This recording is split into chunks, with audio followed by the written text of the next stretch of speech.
Bien, entonces primero que todo, hoy día quiero mostrarles el aula para que ustedes vean efectivamente lo que yo he dejado allí.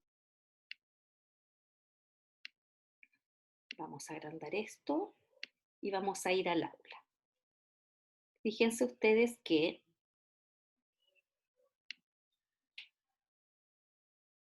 yo he dejado aquí una última pestañita que dice Cátedra Integradora y Evaluación Clave.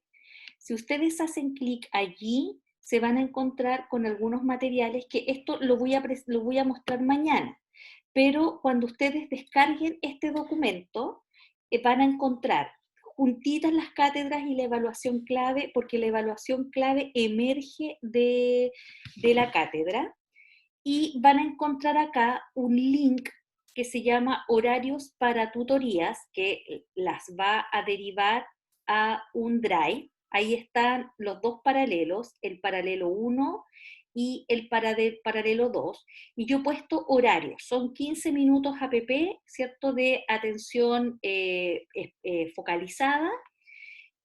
Vamos a tener el miércoles desde las 15:05 este horario hasta las 16:45, y he dejado 15 minutos libre porque debiera estar hasta las 5, pero es porque habitualmente me paso, ¿cierto? O se nos van corriendo algunos minutillos, entonces dejé allí 15 minutos de resguardo, y el día jueves hasta las 15:15, pese a que nuestro bloque termina a las 15:05.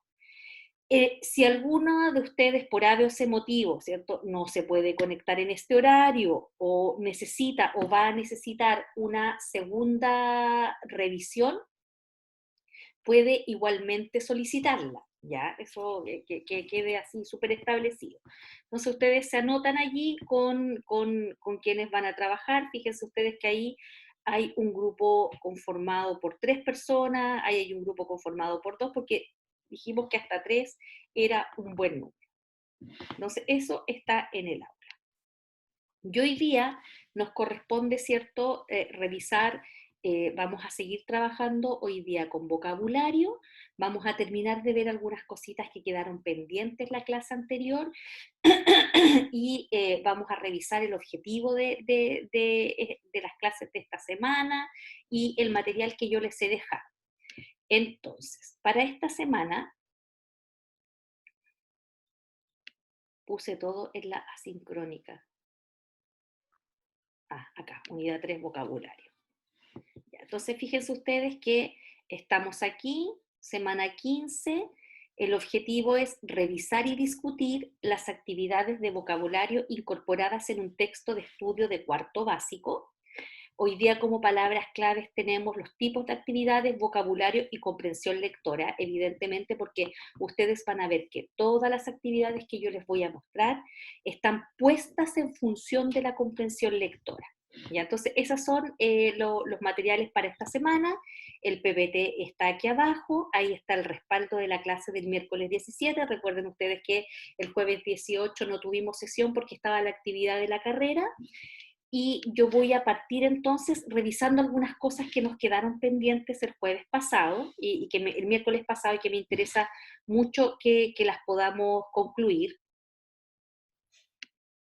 porque es súper importante siempre que ustedes puedan, eh, primero, entender cómo se trabaja cualquiera de estos ejes al interior del el currículum, o cómo el currículum lo integra, siempre pensando en que estamos en un paradigma, ¿cierto?, o en un enfoque comunicativo que propende al desarrollo de habilidades superiores, que son la lectura, la comprensión lectora, ¿cierto?, y la producción escrita, pero que transitan, ¿cierto?, hacia ella a través de rutas, ¿cierto?, en las cuales se van incorporando elementos como la gramática, la ortografía y el vocabulario.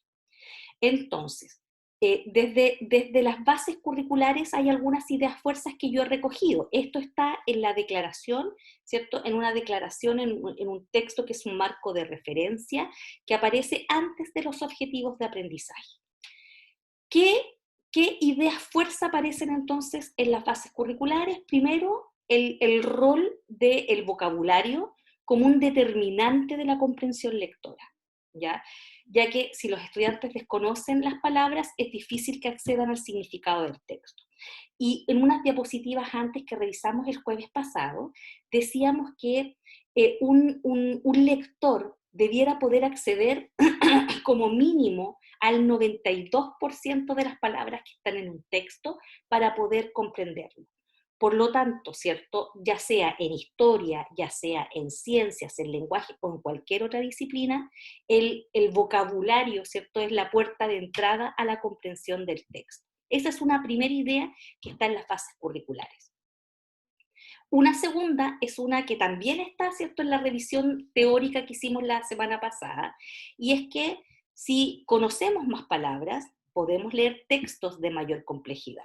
¿Ya? Entonces, a ustedes les pasa que cuando tienen que leer estos textos nuevos asociados a disciplinas que están estudiando en profundidad, ya no pensando en su trayectoria escolar, cuando usted estudió biología, cuando está estudiando para enseñar estas disciplinas, evidentemente, ¿cierto? Usted también se enfrenta a textos que tienen algunas palabras que son a lo mejor no conocidas por usted, y eso evidentemente, ¿cierto? En cualquier nivel, no solamente para el niño o la niña cuando está en el colegio, sino para cualquier lector, opera el mismo mecanismo.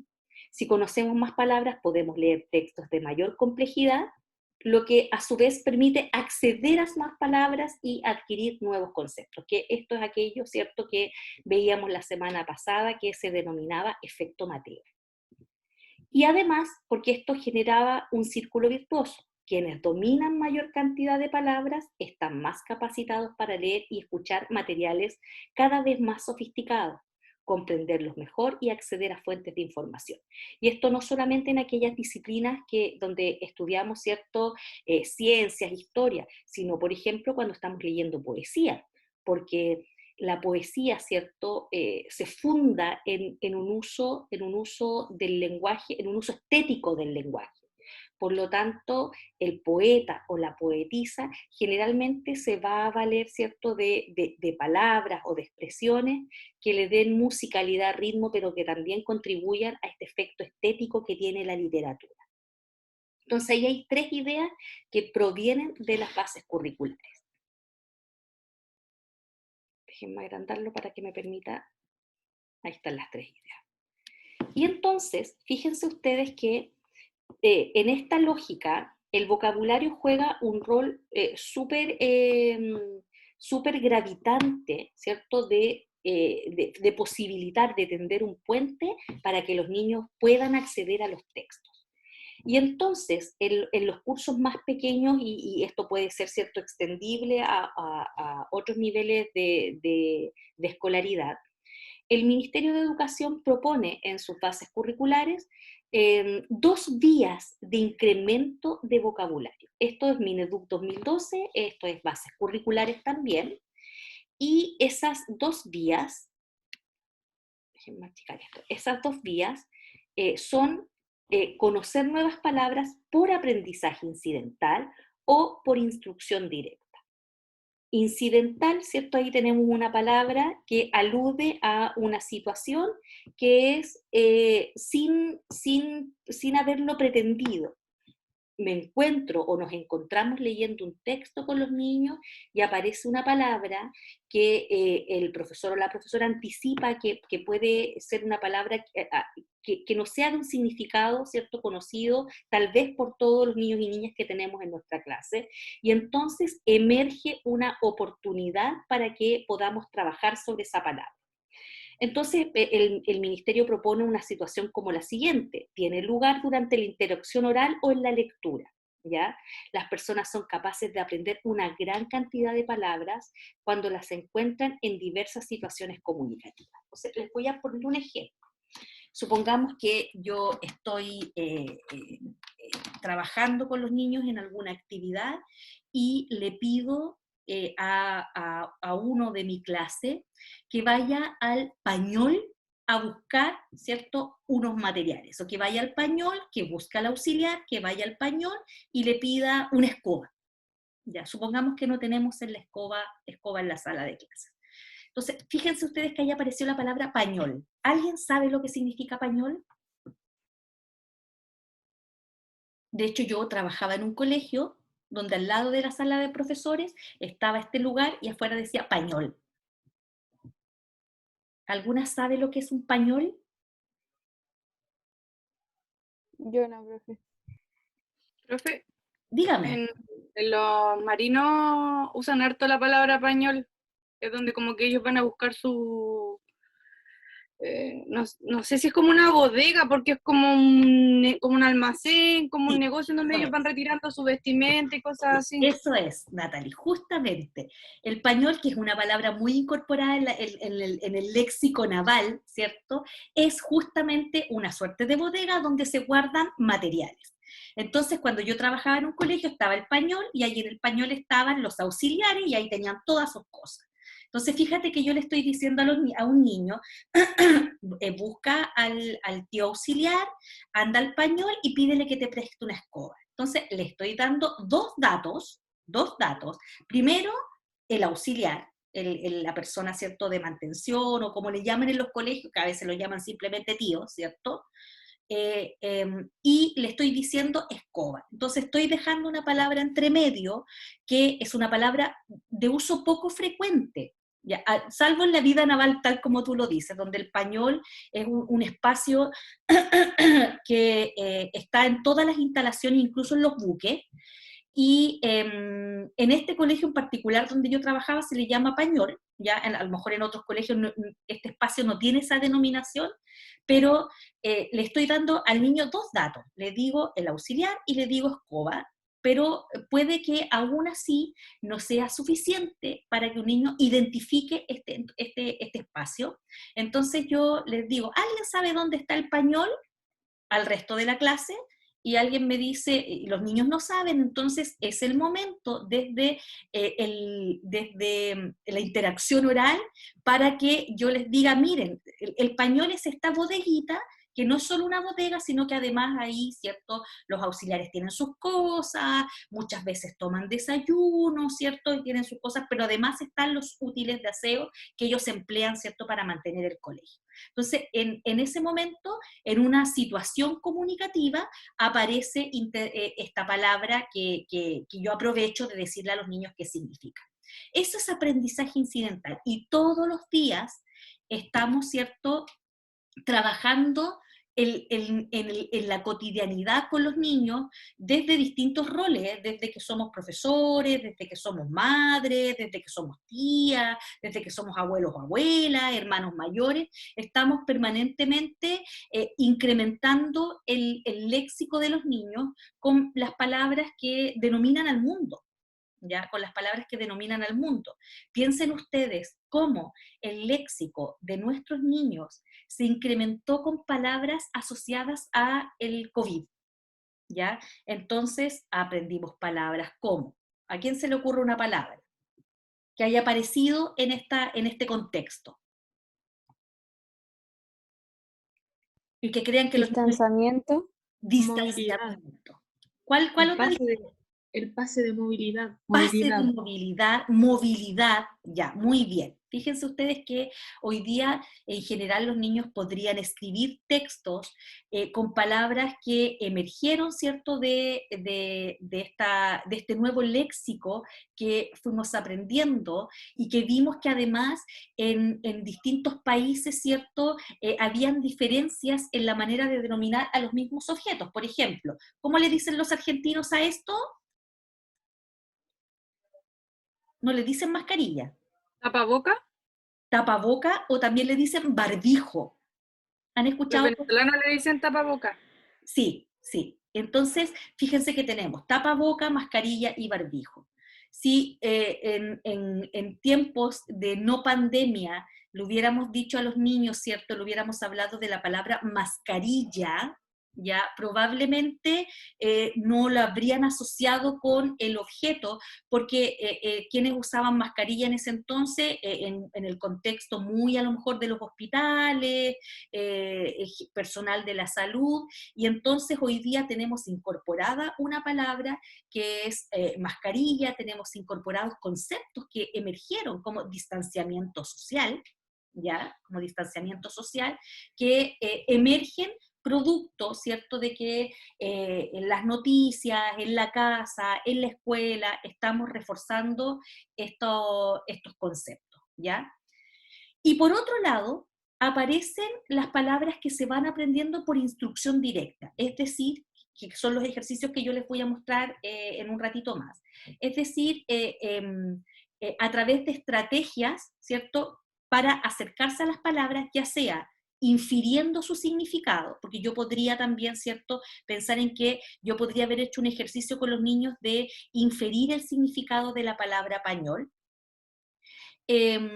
estrategias para inferir el significado de las palabras y aquellas palabras que en un texto, por ejemplo, yo sé que tienen mayor complejidad semántica, pero que son relevantes para la comprensión. Entonces, imagínense lo que pasa con los niños cuando están leyendo sus libros de historia. ¿Ya? Entonces, leen sus libros de historia y en el libro de historia aparece una serie de conceptos, ¿cierto?, que los niños necesitan conocer para poder acceder al significado del texto. Entonces, supón que en el texto aparece la palabra, a ver, ¿qué concepto podría aparecer en historia? El mismo que les di la otra vez, ¿cierto? Patrimonio. Entonces, en el libro de segundo básico, en segundo básico, hay toda una unidad acerca del patrimonio, que viene la unidad de los pueblos originarios, después viene, ¿cierto?, el aporte de los inmigrantes, y llegamos al patrimonio. Entonces aparece el concepto de patrimonio y lo primero que hace el libro de segundo básico del Ministerio de Educación es proporcionarle al niño una definición de patrimonio y una clasificación. Hay patrimonio que son objetos, hay patrimonio que son tradiciones, hay patrimonios que son costumbres. Entonces yo, por ejemplo, estaba estudiando con mi hijito que tenía prueba de patrimonio cultural esta semana y decía, por ejemplo, que la cestería, ¿cierto?, era patrimonio y aparecía una mujer que trabajaba, hacía cestería, que era considerado, ¿cierto?, parte del patrimonio cultural. Entonces yo le decía a mi hijo, ¿tú sabes lo que significa la palabra cestería? Y la verdad es que él no lo sabía. Claro, el texto lo tenía yo y ahí aparecía el dibujo de esta mujer trenzando una cesta, y para que él entendiera el concepto era necesario que él supiera lo que era cestería. Aparecían otras palabras también que eran desconocidas para él, que tenían que ver, ¿cierto?, con el tema patrimonial. Era respecto a un juego, no sé, no me acuerdo en este minuto, pero para que él pudiera conceptualizar esta idea, cuando llegamos, ¿cierto?, a hablar de tesoros vivos, tesoros humanos vivos, fíjate en este concepto, tesoros humanos vivos, aparecía esta señora que hacía cestería, aparecía otra señora, ¿cierto?, que era una hablante de la lengua yagán, y aparecía los chinchineros, por ejemplo. Yo le decía, mira, los chinchineros, ¿cierto?, son el oficio de la chinchinería es un patrimonio. ¿Sabes lo que es un chinchinero? Y la verdad es que él tampoco sabía. Probablemente ustedes saben lo que es chinchinero porque la chinchinería son estos oficios, ¿cierto?, que están bien en peligro de extinción y además están como asociados a regiones. En la zona central, todavía en los cerros de Valparaíso, en las calles, podemos ver, ¿cierto?, en algunas épocas del año los chinchineros. Todos conocen, saben lo que es un chinchinero, ¿cierto? Que es el que tiene el tambor en la espalda y baila con el tambor en la espalda. Ese es un chinchinero. Y generalmente lleva un atuendo que es como un pantalón negro, una camisa blanca, un chalequito sin manga encima. Generalmente van con niños, ¿cierto?, que son los hijos de los chinchineros y hacen tocan este bombo en la espalda al momento en que bailan y hacen muchos giros con el tambor en la espalda.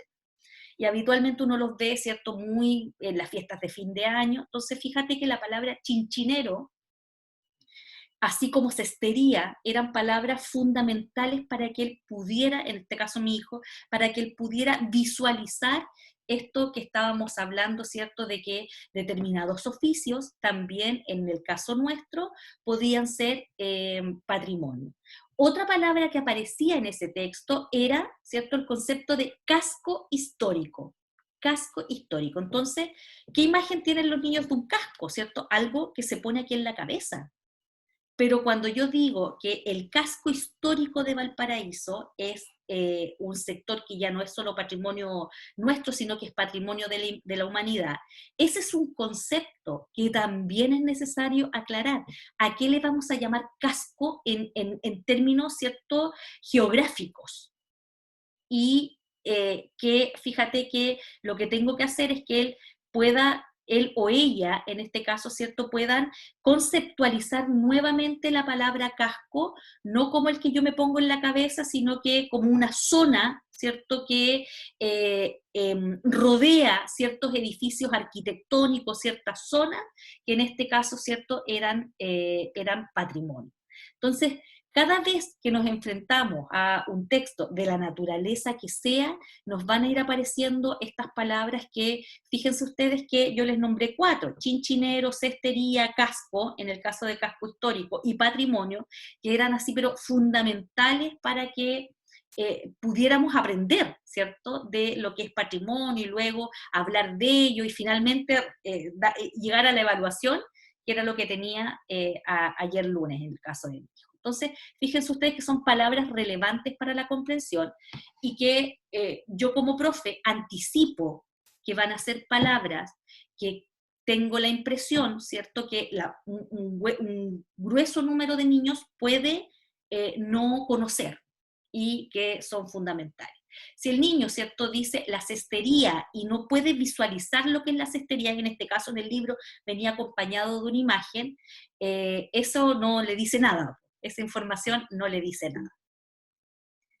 Bien, entonces, en esta lógica de las palabras que vamos incorporando, ya sea por la vía incidental o por instrucción directa, vamos a reconocer 3 niveles de palabras. 3 niveles. Esto es súper interesante porque esto está en el Leo primero, de primero básico. Esta organización en niveles, y yo revisé todos los textos del ministerio, y en primero básico ya aparece, ¿cierto?, esta conceptualización que dice que hay un nivel 1, que son palabras de uso frecuente. Tú no necesitas decirle a los niños que es un lápiz, ¿ya? No necesitas decirle que es un lápiz. Sí hay algunas especificaciones de tipo geográfico. Por ejemplo, yo que viví un tiempo en Punta Arenas, ¿cierto?, una ciudad muy alejada de la zona centro, en Punta Arenas no existe el concepto de lápiz de mina, que es un concepto que ustedes no lo crean, de la zona central. En Punta Arenas, ¿cierto?, a los lápices de mina les llaman lápices de palo. Lápiz de palo. Y lápiz de palo es tanto el lápiz de mina como los lápices de colores, ¿ya? Y a lo que a nosotros le llamamos plumones, les llaman lápices de alcohol. Esa es una diferencia geográfica. Y es una diferencia geográfica, ¿cierto? Que mi hermana entonces me mandaba un WhatsApp, me decía, estos materiales le pidieron a su hijito que tiene la misma edad que el mío, y en la lista decía, tiene que traer tal, tal, tal, y lápices de alcohol. Y yo le dije, ¿cuáles? No me acordaba, no me acordé. ¿Cuáles son los lápices de alcohol? Y me decían, los plumones. A las cocinas, a la cocina, al aparato con las llamas, ¿cierto?, le llaman estufa. Y para nosotros la estufa es la que prendemos cuando queremos temperar un ambiente. Entonces, hay algunas diferencias también que de una región a otra, ¿cierto?, van empleándose para denominar objetos. Esa diferenciación es una diferenciación de tipo diatópico, así se llama, diatópico. Tópico, que viene del griego topos, que significa lugar, y el prefijo dia, que significa a través de, ¿ya? Diatópico. Miren, se los voy a enseñar así. Cuando usted va al médico, el médico le hace un diagnóstico. Diagnóstico. Tiene el mismo prefijo, dia. Diatópico, diagnóstico.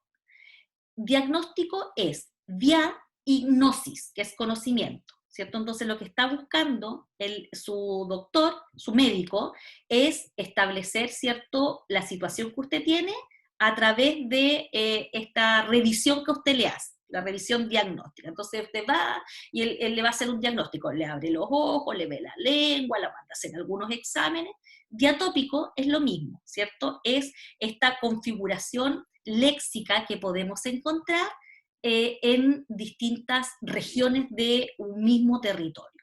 Y ahí es donde vienen, ¿cierto?, todas estas discusiones tan interesantes, que es cómo le llamamos al pan batido, cómo le llamamos en la zona centro al pan batido, en qué lugar le dicen marraqueta, ¿ya? Cosas de ese tipo, ¿cierto?, que pueden ser diferenciaciones léxicas también. Y si yo, por ejemplo, tengo a los niños leyendo, ¿ustedes le dicen pan batido o marraqueta? Batido. Batido. Batido. Batido, porque en la quinta región le llamamos pan batido, y en Santiago le llaman marraqueta, ¿ya? La marraqueta. Como cuando decimos, ¿cierto? Supón que una abuelita viene a visitar a los niños y le dicen, ¿me puede traer, mijito, ¿me puede traer el paletó? ¿Han escuchado la palabra paletó? ¿Han escuchado alguna Sí, vez esa palabra? profe, ¿Ah? mi bisabuela la decía. Tipo, paletó. Usted probablemente dice chaleco, chaleca, po. Yo no me imagino a ninguna de ustedes buscando en el closet su paletó, po. Que en el fondo es lo mismo, la cuestión para ponerse encima, ¿cierto? Entonces, hay también allí, supongamos que el niño no entiende lo que le está pidiendo la abuela, y ahí, ¿cierto?, lo que hay es una situación diastrática, que también tiene que ver con estratos sociales, diatópica, que tiene que ver, ¿cierto?, con cómo denominamos a las cosas en algunos lugares. En Punta Arenas, yo estudié la enseñanza media en Punta Arenas, y a los lápices de pasta, lápiz de pasta, que para usted es un concepto tan tradicional, le llaman virome, que es un concepto que se usa en Argentina también, ¿ya? El virome. Entonces, fíjense ustedes que, vuelvo al nivel 1, palabras de uso muy frecuente. Salvo estas distinciones, yo no necesitaría explicarle a los niños casa, lápiz, mesa, cuestiones cotidianas. No es necesario enseñar. En el uso, ¿cierto?, están permanentemente, ¿cierto?, apareciendo. Hay un nivel 2, que son palabras de uso frecuente, que son indispensables para la comprensión porque se refieren a conceptos importantes del texto. Y ahí es donde aparece, por ejemplo, la palabra patrimonio, que muy probablemente los niños van a escuchar muchas veces la palabra patrimonio en el contexto escolar y muy pocas veces en el contexto familiar, ¿ya? O la pueden escuchar en los medios. ¿Se acuerdan antes de la época de pandemia, que existía este Día del Patrimonio, en que abrían todos los espacios los domingos y uno los podía visitar de forma gratuita? Acá el Palacio Castillo, La Moneda, ¿cierto?, que son lugares patrimoniales. Entonces, es muy probable que la palabra patrimonio aparezca no en el uso cotidiano, pero sí aparezca, ¿cierto?, en el contexto escolar. Entonces, la profesora les dice a los niños, ya, viene el Día del Patrimonio, y entonces a nosotros nos ha tocado montar un diario mural acerca de el patrimonio natural, ya, patrimonio natural de Chile. Entonces vamos a investigar, qué sé yo, y entonces ahí aparecen las Torres del Paine. ¿Qué más es patrimonio natural? Las Torres del Paine son como 4. No me acuerdo en este minuto. Ya lo estudié con mi hijo, se me olvidó. Entonces aparece, ¿cierto?, la palabra patrimonio usada en un contexto que es menos frecuente y menos cotidiano, pero que fíjate que lo que dice allí, que son indispensables para la comprensión. En el ambiente escolar es indispensable saber lo que significa patrimonio. Y hay un nivel 3, que son palabras de uso muy poco frecuente o muy específicas, que el lector no va a estar expuesto frecuentemente, y que solo es necesario explicar mediante una definición amigable. Entonces, supón que los niños están leyendo un cuento donde dice, ¿cierto?, que no voy a usar el ejemplo de ahí, voy a usar el ejemplo de un libro que se lee, ¿cierto?, como en tercero básico, que se llama Cartas, que es un libro, no me acuerdo el nombre en este minuto, pero es un libro donde un niño con un abuelo se escriben cartas, que siempre los profesores lo dan de lectura.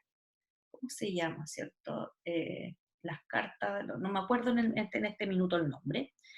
Y en ese libro aparece la palabra escribano, porque resulta, ¿cierto?, que es la historia de un nietecito que está como en kinder y que todavía no sabe escribir, y de su abuelo que es analfabeto, ¿ya?, que tampoco sabe leer y escribir.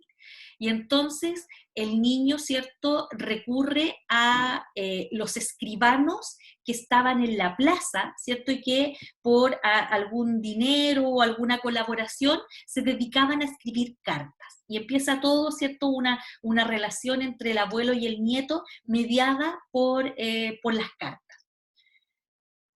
Y la palabra escribano es una palabra de uso muy poco frecuente, ya, muy poco frecuente. De hecho, ustedes, por ejemplo, ¿dónde podrían toparse con la palabra escribano? No sé, si estuvieran estudiando, no sé, la historia de la humanidad en la Edad Media, donde la gente no leía ni escribía, pero estaban estos escribanos que desarrollaban el arte de la escritura. Entonces, en ese caso, ¿cierto? Como dice que son palabras muy específicas y que es muy poco probable que las volvamos a escuchar, ¿ya? Distinto patrimonio, fíjate que es distinto patrimonio, que patrimonio la vas a escuchar muchas, muchas, muchas veces, pero no en el uso cotidiano. Y en este caso, lo que se señala es que estas palabras se le tienen que explicar al niño con una definición muy amigable que le permita, ¿cierto?, iluminar el contexto en que esa palabra aparece. Entonces, yo le puedo decir a los niños que escribano, los escribanos son quienes desarrollan el oficio. Recuerden ustedes que con los niños en primero básico se ven profesores de oficio. Dígame, escucho. ¿No es lo mismo que escribas? ¿Los escribas? Claro, los escribas, pues. Es lo mismo que Pero los son... escribas. Ah, ya. Ya. ¿Y dónde aparece la palabra escribas? Eso sale casi siempre en la Biblia. Ya, los escribas. Las personas que recogían, que desarrollan el oficio de escritores. ¿Por qué? Porque no es lo mismo decir escribano o escriba que decir escritor. ¿Ya?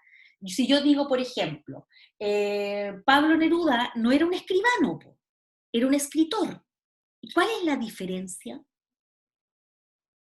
Uno es como de su propia autoría y el otro escribe como lo que otro está diciendo. Muy bien, Danay, muy bien. El escritor escribe desde su propia autoría, Pablo Neruda, ¿cierto?, desde su inspiración, desde la musa, desde la iluminación, ¿cierto?, escribe toda esta poesía tan bonita, pero no escribe por encargo, no escribe por encargo. Y el escribano o el escriba era aquel, ¿cierto?, que escribe por encargo o escribe en el caso del escriba, ¿cierto?, para hacer registro histórico de determinadas situaciones. Entonces aquí no es necesario que llevemos a los niños al diccionario a buscar la palabra, sino que tenemos que ofrecerles descripciones que aparezcan, ¿cierto?, amables y asequibles y que les permitan entender. Entonces ahí hay un ejemplo, dice dactilógrafo. Es una persona que escribe usando sus dedos sobre las teclas en un aparato como el computador o una máquina de escribir. Hace esto. De hecho, nosotros decimos tipear. Ya, voy a tipear los apuntes. Y la verdad es que la palabra correcta es dactilografiar. ¿Qué significa dactilografiar? Desarmemos la palabra. ¿Qué es dacti? ¿A qué se refiere? A los dedos. A los dedos. Yo digo huella dactilar. Dactilógrafo y grafo, ¿a qué se refiere? Ya, eso lo saben. Grafografía. Grafema. Grafema, letra, ¿cierto? Que escribe las letras con sus dedos. Eso es un dactilógrafo, ¿ya? Y ahí tenemos familias de palabras, uno podría decir dactilografía, no sé, y podemos desarmar la palabra y decir huella dactilar, etc. ¿Ya? Entonces, la palabra dactilógrafo es de muy, muy bajo uso porque nosotros hemos castellanizado un anglicismo, que es el tipear.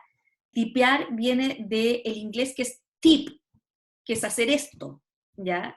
Y lo castellanizamos y lo transformamos en un verbo que es tipear, ¿ya? Tipear.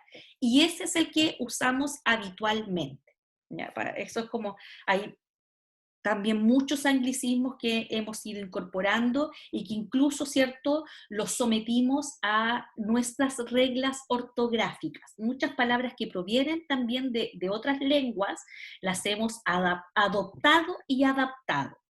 Por ejemplo, hoy día nosotros no escribimos fútbol cuando decimos fútbol, ¿ya? Foot, que es pie, y ball, que es bola, pegarle a la bola con el pie, el fútbol. Nosotros decimos fútbol y lo escribimos con F, con U, con T, con B larga, con O y con L. Fútbol. Y como es una palabra grave terminada en L, le ponemos tilde. ¿Ya? Otro ejemplo de palabras que hemos adoptado y adaptado es la palabra escáner. Escáner. Nosotros decimos escáner. Nosotros no decimos scanner. Scanner es la palabra en inglés, ¿cierto? Que está basada por un objeto, ¿cierto? Y que nos permite conocer su contenido. Cuando usted se va a hacer un escáner, lo ponen en una máquina y la máquina lo lee a usted, le lee y arroja ciertos resultados que no están a simple vista. Y hoy día nosotros escribimos escáner, palabra grave terminada en R, por lo tanto corresponde ponerle tilde. ¿Ya? Y hay otras palabras que se han incorporado a nuestro vocabulario que seguimos usando la forma, ¿cierto?, en el idioma de origen. Por ejemplo, seguimos escribiendo mol como mal, M-A-L-L. Es una palabra que todavía no ha pasado por este proceso. ¿Por qué creen que no ha pasado por este proceso? ¿Quién tiene una hipótesis al respecto? Mol Marina Arauco sigue siendo M-A-L-L. Es una hipótesis rebuscada, pero... Yo tengo una hipótesis que es fácil escribirla, o sea, ¿Fácil? que no debe, Sí. que por ejemplo fútbol, por ejemplo, es una palabra difícil que nosotros le decimos fútbol, no cambiamos la O, entonces mol es como simple, entonces no necesitaría como una adaptación. Muy bien. Igual que scanner, pues scanner en inglés se escribe S-C-A-N-N-E-R, ¿ya? Y como muy bien tú dices, ¿cierto? Hay palabras más difíciles. Por ejemplo, nosotros no tenemos en nuestro idioma palabras con doble N. Por lo tanto, esa palabra la simplificamos y le quitamos una N, ¿cierto? Igual que fútbol, ¿cierto? Fútbol, que es una palabra difícil de escribir en inglés, la castellanizamos. Ese es uno de los motivos. Y el segundo tiene que ver con que hemos usado conceptos del inglés que le dan estatus a las cosas, ya le dan estatus. Entonces, antes de decir centro comercial, los mismos espacios han buscado mantener estos conceptos, ¿cierto?, que pareciera que le dan más estatus. Es decir, como voy al mall, ¿cierto?, no es lo mismo que decir voy al centro comercial. Y hay otras palabras que las incorporamos así como shopping, las incorporamos todavía sin transformarlas a nuestras reglas ortográficas. Entonces ya, tenemos esos tres niveles, nivel 1, nivel 2 y nivel 3, que usted los tiene claritos, uno anticipa, un profe, ¿cierto?, no puede llegar a leer las lecturas ahí mismo con los niños, sino que un profe que tiene claridad en la importancia del vocabulario, toma el texto primero, hace la lectura y ve dónde van a encontrarse sus estudiantes con espacios para aprender vocabulario nuevo. Natalie, levantaste la manito. Sí, profe, pero en ese caso ya, por ejemplo, yo voy a trabajar en historia del patrimonio, entonces yo leo el libro, la lectura de la clase y va a salir patrimonio, y yo sé que los niños no han trabajado antes patrimonio. ¿Sí? Yo leo el texto y desde la presentación del texto y la palabra dentro del texto, ¿la trabajo después del texto o antes? Los dos mecanismos sirven. Los dos mecanismos sirven. Yo primero haría lo siguiente, diría, vaya, en esta unidad vamos a empezar a trabajar sobre el patrimonio. ¿Alguien sabe lo que es patrimonio? Resulta que los niños no saben, no tienen una vaga idea. Ya, entonces vamos a mirar el texto y veamos si el texto nos dice qué es lo que es patrimonio. De hecho, el texto de segundo básico, después de la presentación de la unidad, dice, ¿qué es el patrimonio? y aparece una definición que está metida ahí en un circulito, ¿ya? Es muy probable, Natalie, que eso ocurre en segundo básico, pero si yo tomo esa misma unidad en sexto básico, ya no va a decir la definición de patrimonio, porque va a asumir que los niños la saben. Y ahí es donde yo a lo mejor voy a tener que volver a intencionar el que digamos si sabemos o no sabemos lo que es la palabra patrimonio. ¿Ya? Bien, entonces aquí, miren, yo les puse, ¿cierto?, una estrategia que sugiere el programa Leo Primero para el trabajo con palabras, ya sea usando el contexto o usando esta estrategia que se llama muro de palabras, que es súper interesante. Y hay aquí unos videos, vamos a ir mirándolos, son videos muy cortitos, cápsulas que muestran cómo se va trabajando, ¿cierto?, el vocabulario. Vamos a mirar este primero. ¿Dónde está el video? No está el video ahí. Voy a mirar el siguiente, a ver. Habían unos videos que yo había dejado incrustados aquí en la presentación.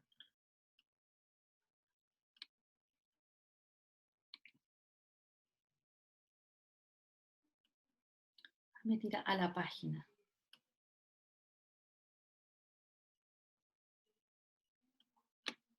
Estos sí están ya. Uy, sacaron los videos, me muero. Ya no están los videitos. Y el muro de palabras, a ver. No, ese es un recurso. Pucha, sacaron los videos. Que había una cápsula donde había una profesora trabajando vocabulario.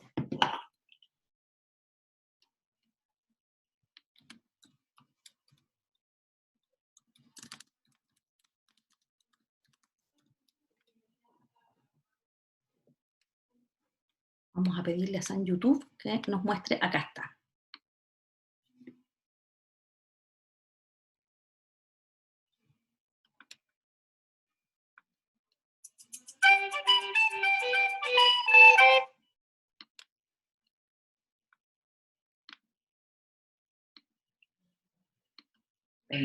Que no conozco muy bien. Voy a ponerlo de nuevo, ¿ya? Porque aquí está. Espérense un poquito. Ya.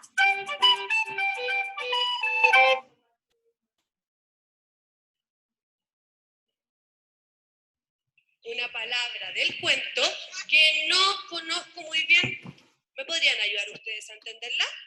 En esta parte de acá, en esta hoja, Jean Paul dice: los que viven en la selva son a veces muy burlones. Y si los ven en el suelo, los tratan a empujones. ¿Alguien de ustedes sabe qué significa la palabra burlones, Ricardo? Es burlarse de las personas. Burlarse de las personas, qué buena respuesta. ¿Alguien me podría decir algo más, Emilia? Que también le dicen cosas feas y también los empujan. Perfecto, eso es una persona que se burla mucho. ¿En qué situación podríamos usar la palabra burlones? Usemos nuestra imaginación. ¿Quién se está burlando de su pelo? Los otros animales. Los otros animales. Si estuviésemos hablando de nosotros, de los niños, ¿en qué situación podríamos usar la palabra burlones? En burlarse de las personas. En burlarse de las personas. ¿Cómo se sentirían ustedes si se burlaran de nosotros, Javiera? Muy tristes. Muy tristes. Burlones. A ver, de nuevo. Burlones. ¿Con qué letra parte la palabra burlones? Con la B. A ver todos. B. ¿Y con cuál termina? Burlones. Con la S. Mira lo que traje acá. La palabra burlones. Como es una palabra que aprendimos su significado, la iremos a pegar en nuestro muro de palabras. Así lo podemos tener durante toda la clase y recordar que esa es la palabra de vocabulario trabajada el día de hoy. Agustín, dígame. Burlón significa que algo malo, porque las personas se sienten tristes cuando algo sale mal.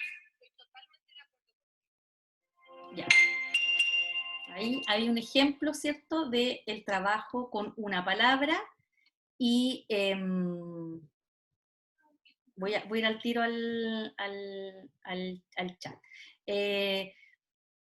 Fíjense ustedes que una de las cosas interesantes de ese video... Hola, soy Puño y soy ilustrador y educador. En los últimos años me he especializado en enseñar. Ese es Piaget, nada que ver aquí Piaget hoy día. O sea, sin mucho que ver, como siempre Piaget, pero no era el momento de que apareciera el video de Piaget. Ya, entonces, cosas importantes, y voy a ir al chat al tiro. Fíjense ustedes que nunca hay una definición de lo que significa burlones, porque son niños muy pequeños. No hay un diccionario a la mano, esta es una clase pública que está siendo filmada, pero lo que hace aquí la profesora es cerciorarse de que los niños están entendiendo el concepto. Y si bien los niños no dan una definición de lo que es burlones, ¿cierto? Sí entienden el significado de la palabra, y el significado de la palabra era crucial porque estaba leyendo esta historia, ¿cierto?, donde habían algunos animales que en el fondo le hacían bullying a otros, ¿cierto?, se burlaban de ellos, de sus características, de cómo eran, y los niños le entienden con una connotación negativa, y la profesora ahí además, como son niños de primero básico, que son no lectores todavía, aprovecha de reforzar allí conciencia fonémica, ¿ya? Bien, entonces ahí hay un ejemplo y la palabra pasa al muro de palabras. Imagínate que esto está, es en la sala de clase, aquí están en un espacio donde se está grabando la clase, pero imagínate que tú tienes allí un espacio en la sala que es tu muro de palabras donde vas dejando algunas palabras que has trabajado, y tienes en mente, ¿cierto?, a Stahl y Hirsch, que te dicen, ¿cierto?, los niños con un encuentro con la palabra probablemente no la conocen, tenemos que intencionar que la palabra burlones luego aparezca en otros contextos. Bien, voy a ir a mirar el chat, que habían algunas cosas ahí que no alcancé a mirar delante.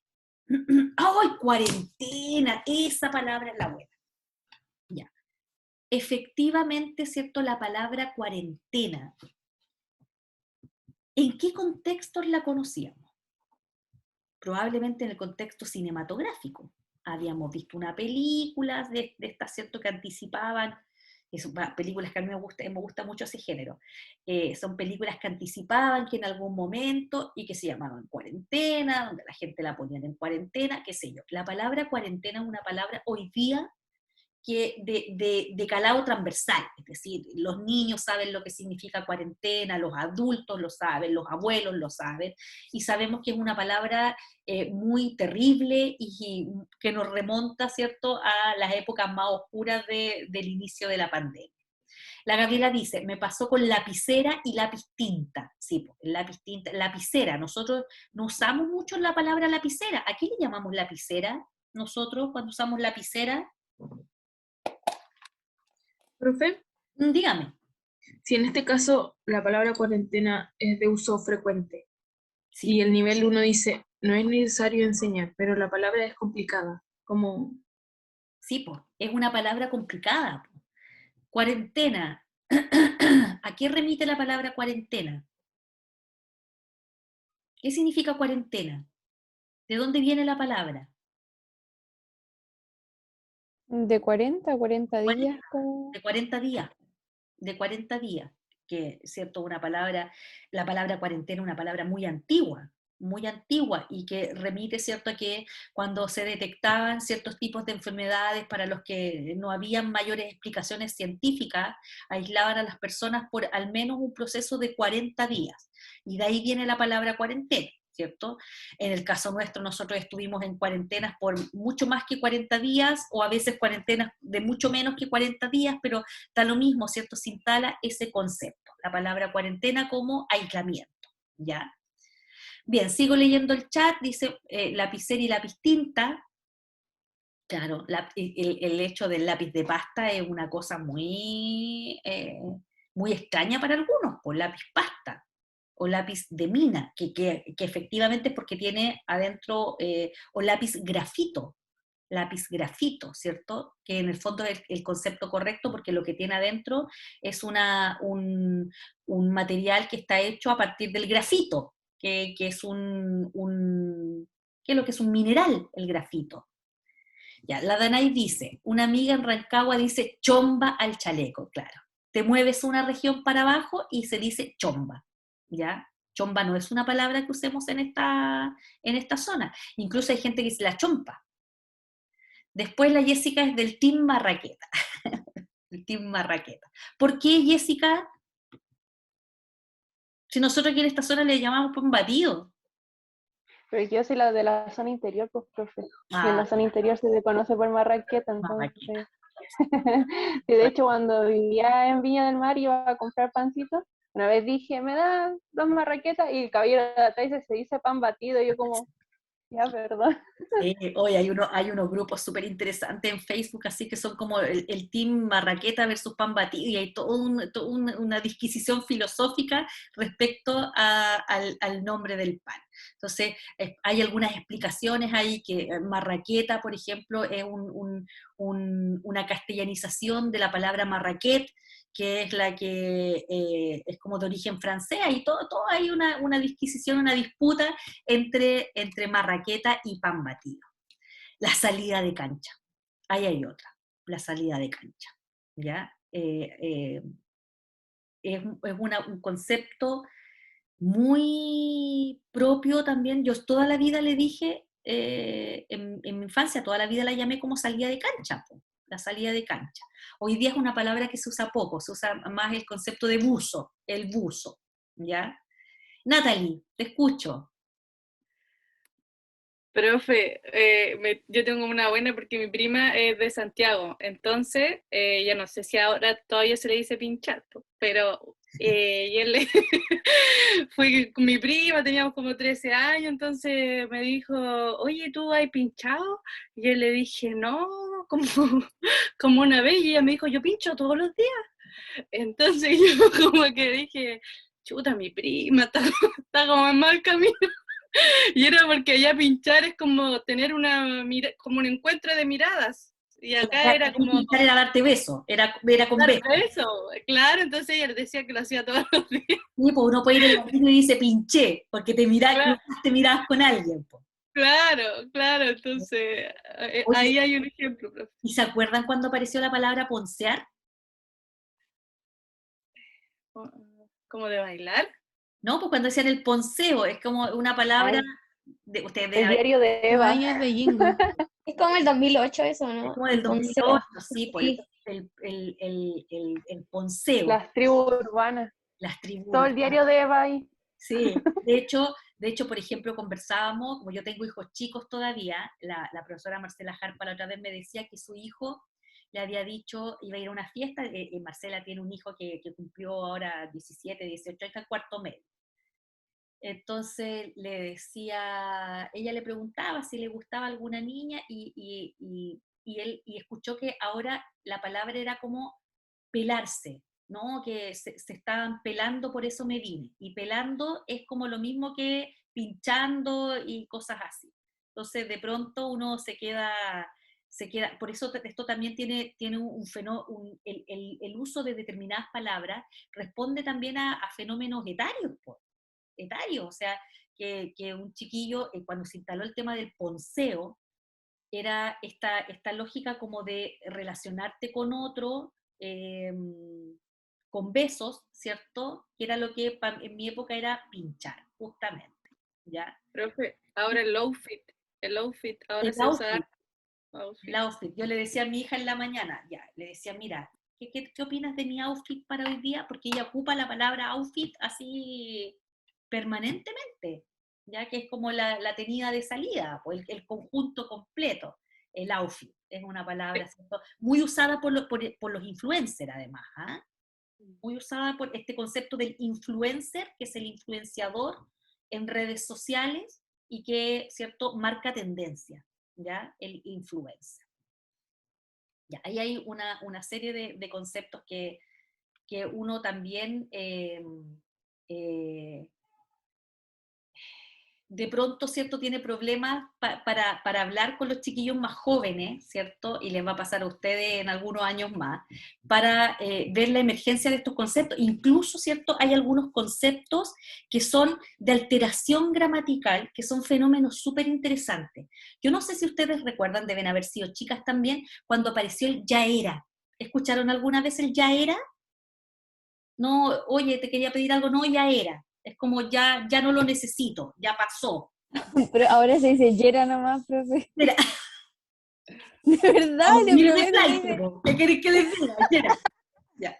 Claro, el ya era es una alteración gramatical, ¿cierto?, de la conjugación del verbo, y también se instala como un uso, ¿cierto?, que está en la lengua oral, en la lengua oral. Jessica, dime. Hay un audio que dice, no hagas eso, que es muy pegriloso, y ahora yo escucho peligroso y digo que ya está mal escrito peligroso en vez de pegriloso, porque me ha salido tantos videos de, no hagas eso, es muy pegriloso, que ya se me está haciendo costumbre, y es como, no. Bueno, yo les digo que a uno como profe le pasa. A mí me pasa, por ejemplo, cuando corrijo pruebas y a veces aparece el mismo error ortográfico muchas veces y yo dudo.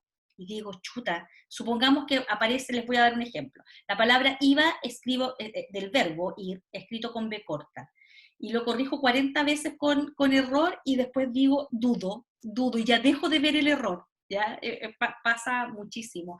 El desarrollo del léxico es súper interesante. Uno puede trabajar con los niños, por ejemplo, en ejercicios de decir, a ver, vamos a usar palabras relacionadas con música. Ya, vamos a hablar de vocabulario que ustedes conozcan relacionado con música. Entonces los niños te dicen cosas que están puestas básicamente como en el habla cotidiana, y tú puedes hacer diccionarios con los niños también. Diccionario. Entonces lo que yo hacía, por ejemplo, cuando trabajaba con los chiquillos de primero medio, y me tocaba leer textos súper complejos, por ejemplo, que a lo mejor ustedes también los leyeron. Bueno, eran textos complejos, yo los incorporaba en el plan lector, debo decir, no es que a mí me los impusieran, pero leía con ellos el Mío Sí. ¿Leyeron ustedes el Mío Sí? ¿El Lazarillo de Tormes? Me lo salté, profe. Te lo perdiste. Es el Mío Sí, de esta historia, ¿cierto? De la Jessica. Jessica, tú lo leíste, uno de los dos ya, cualquiera de los dos. Uno de los dos, Ya. el Lazarillo de Tormes, y me fue horrible, así que... Porque es dificilísimo, po. Es un texto súper difícil porque está puesto, ¿cierto? En un castellano, ¿cierto? Que es un castellano de difícil acceso. Entonces, ¿qué es lo que hacía yo con mis estudiantes? Yo leía el Mío Sí, yo en ese tiempo, ¿cierto?, cuando hacía clases, siempre buscaba armar planes lectores que tuvieran clásicos de la literatura con textos que yo iba buscando, que eran textos más contemporáneos y que relataban historias más cercanas a ella. Pero en esa época yo siempre incorporaba clásicos de la literatura, y en primero medio les hacía leer el Mío Sí, y les hacía leer el Lazarillo de Tormes, Nada menos que todo un hombre, cuentos de Horacio Quiroga. Entonces iba buscando ahí matizar. Entonces leía el Mío Sí, y el Mío Sí es un bloque, o sea, igual que el Lazarillo, entrar al texto es un ejercicio súper difícil, porque los chiquillos no entienden el léxico empleado en el texto. Entonces, ¿qué es lo que hacía yo con mis estudiantes? Que me demoraba una vida, pero lo hacíamos igual. Hacíamos vocabularios visuales. Entonces, íbamos leyendo el texto del Mío Sí, ¿cierto? Que además está en verso, lo que lo dificulta mucho más, pese que hay algunos que están como ediciones que están en prosa. Y ellos iban armando, tenían un cuaderno que era un cuaderno de vocabulario visual. Entonces, en el cuaderno, ¿cierto?, poníamos la palabra, entonces aparecía la palabra pendón, porque los tipos iban a la guerra, ¿cierto?, y había uno de los soldados que era el que llevaba los pendones reales, que eran los escudos de las casas reales. ¿Ya? Entonces, en el texto decía una y otra vez, ¿cierto?, porque como la historia del Mío Sí, de la historia de un guerrero, ¿cierto?, que va a luchar en nombre de su rey, aparecían con los pendones de su rey. Entonces, pues buscábamos la palabra pendón, la mirábamos en el texto, anotábamos su significado, pero al lado yo hacía que ellos pusieran un cuadrito y ellos dibujaban la palabra. por eso se llamaba vocabulario visual. Entonces, claro, ahí había algunos que eran secos para el dibujo y les encantaba la actividad, y yo les decía, no importa cómo les salga, pero dibuje un pendón. Entonces después, por ejemplo, decía el yelmo, ¿ya? El yelmo, que el yelmo es el casco que utilizaban, ¿cierto?, para ir a la guerra, que son estos cascos metálicos pesados. ¿Ya? Entonces, el yelmo. ¿Cuál es la probabilidad de que un adolescente de 13 años, 13, 14 años, supiera lo que significaba la palabra yelmo? Entonces, aparecía muy frecuentemente el yelmo, entonces ya, buscábamos lo que significaba yelmo, escribíamos, lo mirábamos en el texto y luego dibujábamos la palabra yelmo. Entonces, ellos tenían un cuaderno completo donde ellos mismos iban armando su propio diccionario.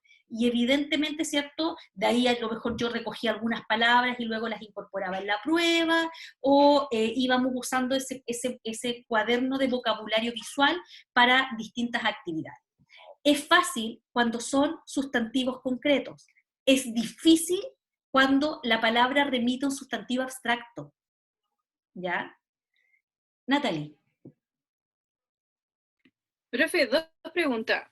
¿Desde cuándo se recomienda trabajar con los diccionarios? ¿Desde qué curso? Y siempre hago esta pregunta a las profesoras. ¿Cuál es el fin de trabajar estos? Por ejemplo, el yelmo. Yo puedo ingresar este vocabulario en el niño porque a través del dibujo, pero no va a ser una palabra que él ocupe en su vocabulario. Entonces, ¿cuál es el objetivo? Bueno, en este caso, ¿cierto? El objetivo es poder acceder al texto.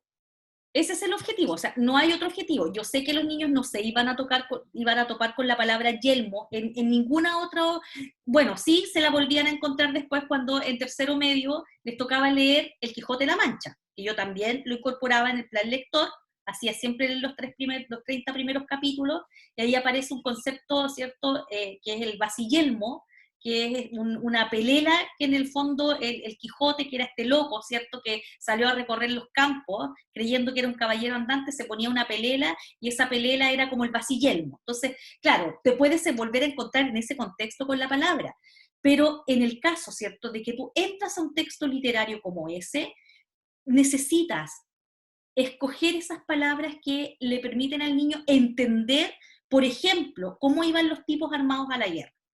¿Ya? Entonces, ahí aparecían, ¿cierto?, narradas las batallas de Rodrigo Díaz de Vivar, que es el Cid, ¿cierto?, el mío Cid campeador, que iba por los campos, campeador, va por los campos, y en muchos fragmentos del texto aparecía el tema de los pendones, aparecía el tema del yelmo, porque iban describiendo cómo los tipos iban, ¿cierto?, armados a la guerra.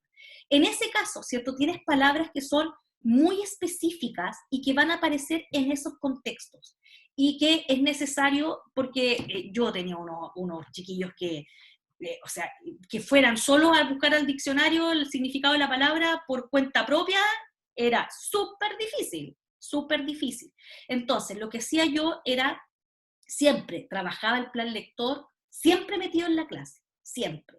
Estaba permanentemente, ¿cierto?, leyendo con ellos en la clase, nunca les di el libro y me acordé hasta el día de la prueba, entonces lo íbamos leyendo en clase, lo íbamos comentando en clase, íbamos buscando estas palabras que iluminaban la lectura del texto, y en fin. Ahora, sobre el uso del diccionario, claro, el diccionario, el común y corriente, es un texto complejo, y que debiera empezar a usarse, ¿cierto?, tal como aparece en las bases curriculares desde tercero básico para arriba, cuando los niños y niñas tienen afianzada la lectoescritura, ¿ya? Necesitan un afianzamiento de la lectoescritura para poder acceder al diccionario. El diccionario se trabaja, hay que enseñar cómo usarlo, hay que tenerlo como un recurso, ¿cierto?, permanente, ¿cierto?, en la sala de clase, no como un objeto que está en la biblioteca y que ocasionalmente yo lo consulto porque me dieron una tarea donde yo tenía que buscar el significado de palabras, sino que como un recurso permanente. Más difícil aún es usar los diccionarios de sinónimos y antónimos. ¿Vieron alguna vez un diccionario de sinónimos y antónimos? Yo me acuerdo que había uno en mi casa cuando yo era chica, que era de la época en que mis papás estudiaban en el colegio, y era súper difícil de usar, porque aparecía como un listado de palabras. Pero ojo, uno aquí tiene que hacer primero el siguiente análisis.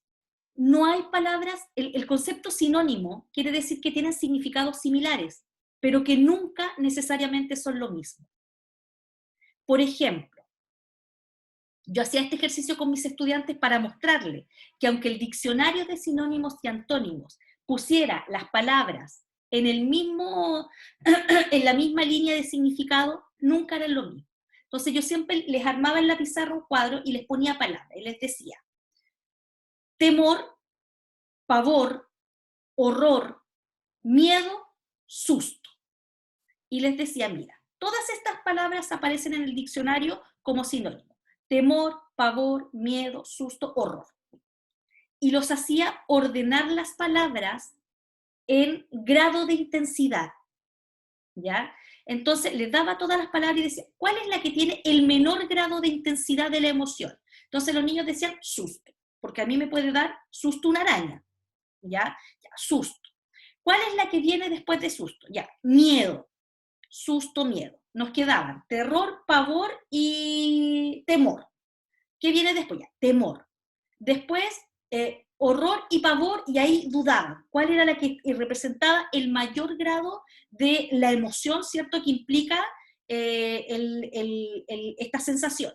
Entonces yo les decía, mira, fíjate que vamos a usar la palabra horror y pavor en distintos contextos. ¿Ya? Entonces yo decía, entré a mi pieza y vi una araña y sentí pavor. Ya, a menos que tú tengas una aracnofobia así, pero terrible, ¿cierto? Lo que te da la araña es susto, ¿ya? Te da susto.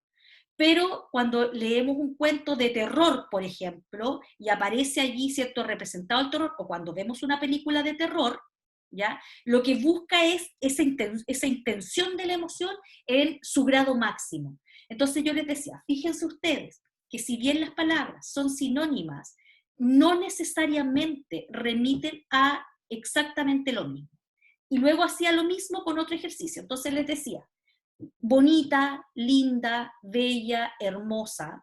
Y ahí les decía, ya, ordenen nuevamente las palabras según la intensidad que ustedes tienen, que sienten, ¿cierto?, si lo usáramos como adjetivo.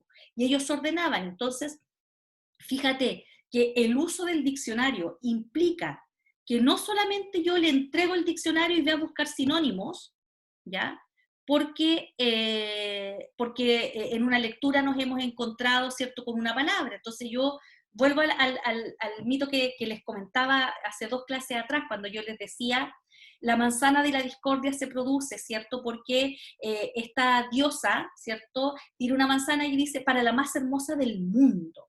No era para la más linda, no era para la más bonita, era para la más hermosa del mundo, ¿ya? ¿Cuál era la mujer más hermosa del mundo conocido? Que era, en este caso, ¿cierto?, Helena, ¿ya? Helena de Troya, posteriormente de Troya. Entonces, los hacía armar estas gradaciones para mostrarle que cuando tú estás escribiendo y quieres maximizar una intención, tienes varias opciones. Puedes decir que era la más linda, que era la más bella o que era la más hermosa. ¿Ya? Era la más hermosa. Entonces, fíjate tú que eso requiere también una conciencia metalingüística de parte del niño, que la estamos trabajando ahí también entre primero y segundo básico. Bien, voy a mostrarles ahora algunos ejemplos de cómo aparecen en los libros de texto las actividades de vocabulario. Para eso,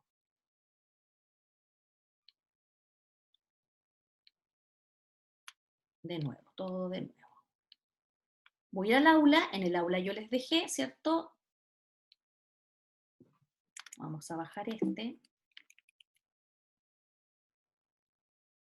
Eso es de otra asignatura, no es lo que vamos a ver ahora. Acá. Les dejé este PPT, que esto es una revisión, yo tomé cualquier libro, en este caso tomé uno de cuarto básico. Y para mostrarles a ustedes cómo aparecen trabajadas las palabras, hice capturas de pantalla, o sea, capturas de pantalla, no, así, sí, es de propuestas de actividades que están en un libro. Entonces esto se llama según la lectura que estamos trabajando en esta unidad, ¿qué podríamos decir de las siguientes actividades? Entonces, armé criterios. ¿Cuáles actividades que están en el libro son actividades tradicionales actividades lúdicas de constelación y en contexto. Esto lo conversamos la semana pasada. ¿Qué se consideraba una actividad tradicional? Por ejemplo, conocer el significado de una palabra que está en el texto. Actividades lúdicas es jugar, tener un juego con las palabras. De constelación era armar familias de palabras, y en contexto era decir su significado sin ir al diccionario, solo mirando el contexto. Entonces, fíjense ustedes, aquí yo les voy a mostrar ejemplos. Ejemplo 1. Hay una lectura de Oscar Wilde, gran escritor infantil, autor de cuentos tan recordados de la literatura infantil como El gigante egoísta, no sé si lo leyeron, como El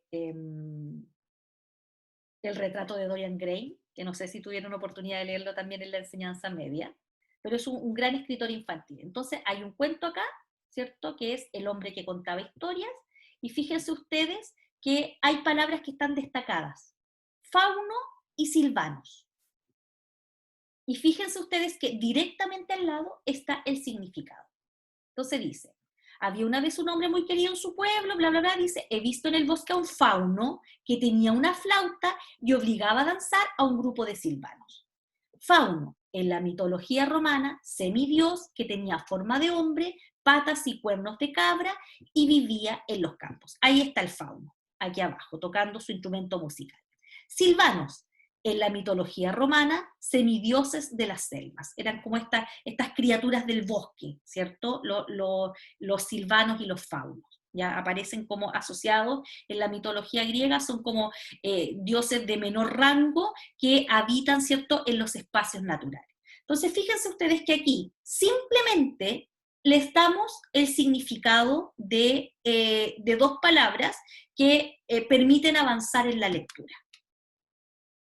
Y acá, ¿cierto?, el texto va poniendo al lado significados de palabras que asumimos que pueden que los niños, ¿cierto?, no sepan. Por ejemplo, la palabra pretencioso, la palabra pellejo y la palabra satisfecho.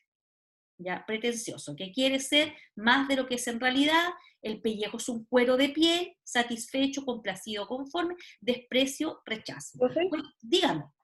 Y ahí en ese momento cuando aparece la palabra se hace una pausa y se comenta, se hace una pausa. Después, No, se hace después una de pausa. toda la lectura, ya. Se hace una pausa, ¿ya? Se hace una pausa. En algunos momentos aparecía, está la idea de que tú podrías antes de la lectura hacer que los niños miren esto, pero sin contexto no funciona. ¿Ya? Entonces, nuevamente era como, ya, ¿qué decía de pellejo? ¿Qué es lo que era un pellejo? Pero aquí aparece en el contexto. Por lo tanto, ¿cierto? Para el niño, ver la palabra en el contexto es mucho más orgánico que mostrársela antes para que después no tengas que interrumpir la lectura, ¿ya? Ahora, se supone que cuando tú lees una lectura con los niños, haces una lectura oral tú con ellos y luego haces que ellos lean, en este caso cuarto básico, puedan darles un tiempo para que ellos lean solo. Ejemplo 2, miren este. El burro en la escuela. ¿Ya? Es básicamente lo mismo, pero está expuesto con un texto, con un poema. Fíjate que acá aparece, ¿cierto? Acá la palabra noria, máquina para sacar agua del pozo, y la palabra lona, ¿ya? Ahí hay un ejemplo que apela a lo mismo. Son actividades tradicionales donde tú tienes, ¿cierto?, el texto y palabras con su significado. Y miren esta, dice, amplía tu vocabulario. Junto a un compañero, ubiquen las expresiones subrayadas en la página 22, relean los párrafos en que aparecen y luego completen las fichas. ¿Ya? Entonces aquí hay una expresión, dice, no daba pie en letra. ¿Con qué acción se relaciona? ¿Qué significa? Escribe una oración que exprese la misma palabra. A tropezones. Fíjense ustedes, son actividades bastante tradicionales, en que el niño tiene que volver al texto, ver dónde estaba esta palabra, esta expresión, tratar de decir qué significa y tratar de usarla en una construcción personal. ¿Ya? Fíjense ustedes que después hay una explicación, que son expresiones formadas por dos o más palabras, a tropezones, no daba pie en letra, que funcionan juntas y tienen un significado propio. Son expresiones, ¿cierto?, que están conforman una nueva estructura, ¿ya? Tienen un sentido figurado, les dice ahí. Por lo tanto, estas palabras no las puedes ir a buscar al diccionario, porque en el diccionario vas a encontrar tropezón, pero no vas a encontrar a tropezones. Aquí, fíjate que hay más actividades de este tipo. Nombra de distintas maneras a los animales de los poemas usando el lenguaje figurado. Escribe palabras, expresiones o frases que permitan reconocerlos sin decir su nombre.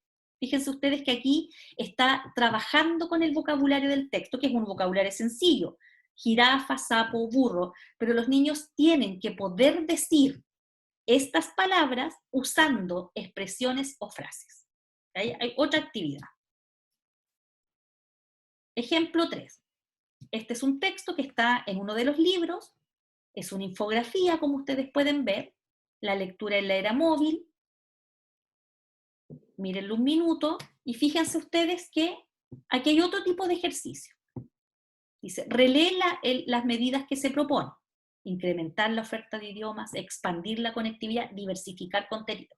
Incrementar, expandir y diversificar están subrayados. Anda la infografía de vuelta y ubícala. Entonces yo tengo que volver a la infografía e identificar dónde están estas palabras.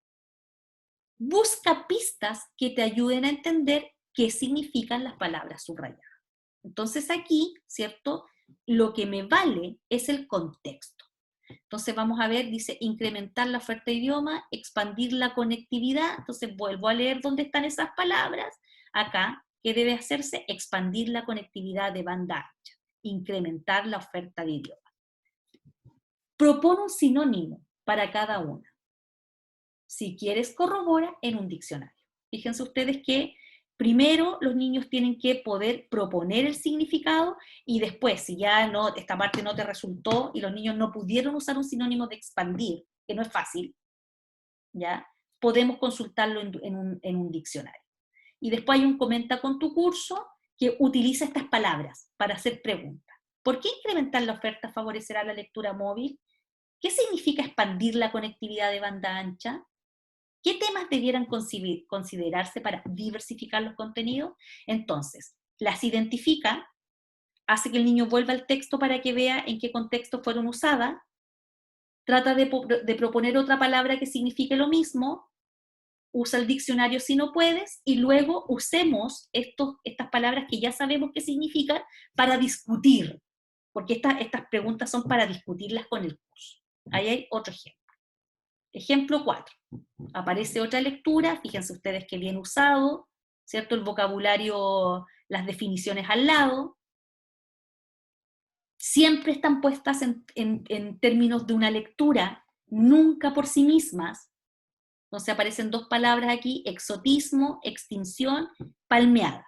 Y aquí aparece incluso con un dibujito, en el texto están marcadas, ¿cierto? Entonces dice, antes de leer, conozco el vocabulario del texto. Fíjate que aquí propone otra estrategia. Vamos a trabajar vocabulario primero y luego vamos a ir a leer. Pero hay un contexto. Dice, el artículo que leerás entrega información científica sobre los ornitorrincos. Estudia las siguientes palabras para comprenderlo mejor. Fíjate que aquí hacen un cambio en la estrategia. Pero te están diciendo, igual no es la palabra por la palabra, sino que la palabra porque va a aparecer en una lectura. Dice, ¿conoces estas palabras?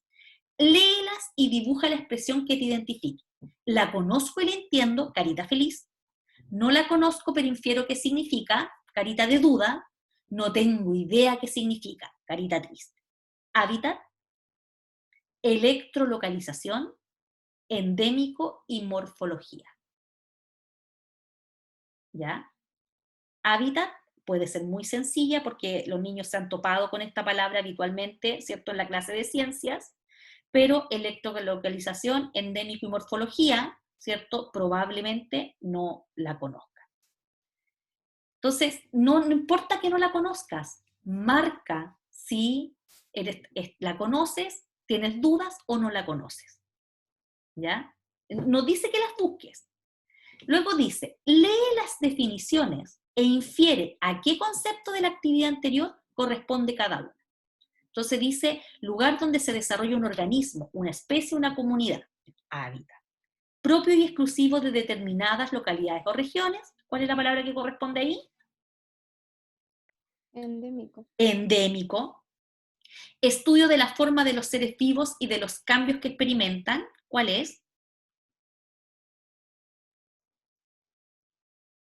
Morfología.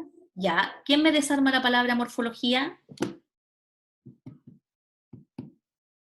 ¿Qué significa morfo? ¿No vieron nunca los Power Rangers? Forma. Forma. ¿No vieron los Power Rangers cuando decían morfosis y se transformaban? ¿Cambiaban su forma? Muy antiguo el ejemplo. Ya. Morfología. Prefijo griego morfo, que significa forma, y logía, ¿cierto? Que es el estudio, ¿ya? El estudio de la forma. Y nos queda una por descarte que dice habilidad de usar los campos eléctricos, electrolocalización, para localizar objetos y ubicarse en el espacio. Fíjense que aquí hay otra forma de trabajar vocabulario. Pero primero es, evaluemos si las conocemos o no, si nos suenan o nunca nos habían aparecido estas palabras. Y luego hagamos el ejercicio de identificar con algunas pistas, por ejemplo, habilidad para usar los campos eléctricos, electrolocalización. Puede que probablemente allí esté, ¿cierto?, la clave para que ellos digan que esa es electrolocalización. ¿Ya? Entonces, otra forma de trabajar vocabulario que fui encontrando.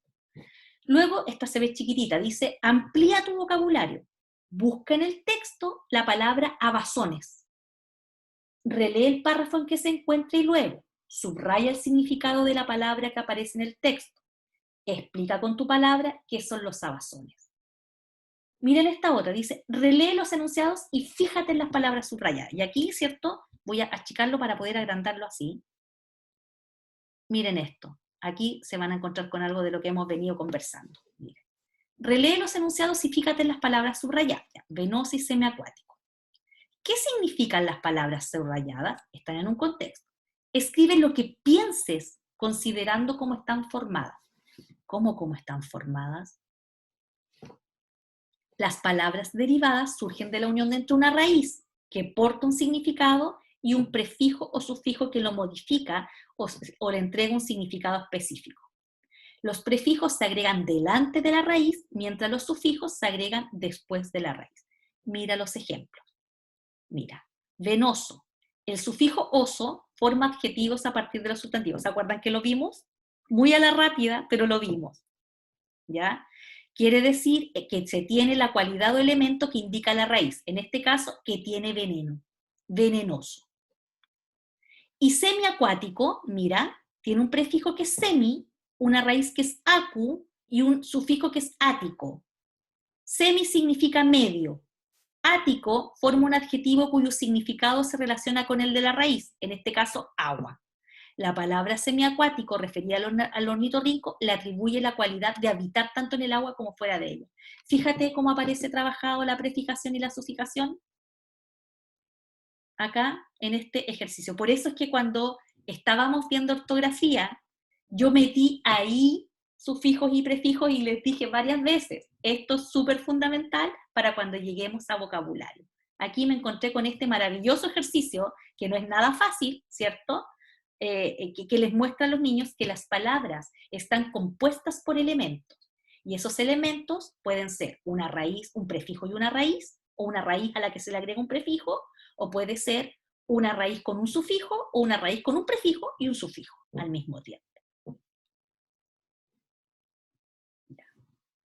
Acá hay otra forma de trabajarlo. Dice, las muchachas tenían la virtud de predecir el futuro. Define la palabra subrayada, predecir. Y yo le he puesto estos óvalos acá porque la única forma de poder pensar en qué puede significar predecir, si tú no lo sabes, es mirar el concepto, predecir el futuro. ¿Quién me puede desarmar la palabra predecir? Pre de antes y decir de decir. Decirlo antes, eso es. ¿Qué decimos antes? El futuro. ¿Podemos predecir el pasado? Ni una posibilidad. Porque el prefijo pre significa antes de. ¿Ya? Fíjate tú que aquí dice, ¿qué estrategia aplicaste? Marca tu opción. Inferí a partir de las claves del texto. Identifiqué la raíz y el prefijo, que es lo que acabamos de hacer. Busqué en el diccionario. O sea, tienes 3 vías para llegar a el significado de la palabra predecir. Y estas 3 vías, evidentemente, ¿cierto?, las trabajaste en clase con los niños previamente, etc. Y luego aparece allí qué problema predicen las jóvenes que tendrán los mapuches, a propósito de otra lectura en la que aparece esta idea. Aquí, fíjate que está trabajado con un poema. Lee los siguientes versos del poema Canción del Caracol y fíjate en las palabras subrayadas. Junco y hamaca, murmura. ¿Conoces estas palabras? ¿Sabes qué significan? Y luego simplemente les dan la definición. Entonces, fíjense ustedes ahí, nuevamente trabajo con prefijo y sufijo, define las siguientes palabras considerando su raíz y el sufijo que la compone. Luego piensa y escribe 3 palabras que se formen al agregar el sufijo oso, osa. Doloroso, dolorosa. ¿Ya? La gente dice estoy adolorido. ¿Es adolorido o dolorido? ¿Qué significa el ¿Dolorido? ¿Qué significa a? ¿Qué significado aporta el Sin. prefijo? Sin. Si usted dice que está adolorida, no tiene dolor. Listo. Silencio absoluto.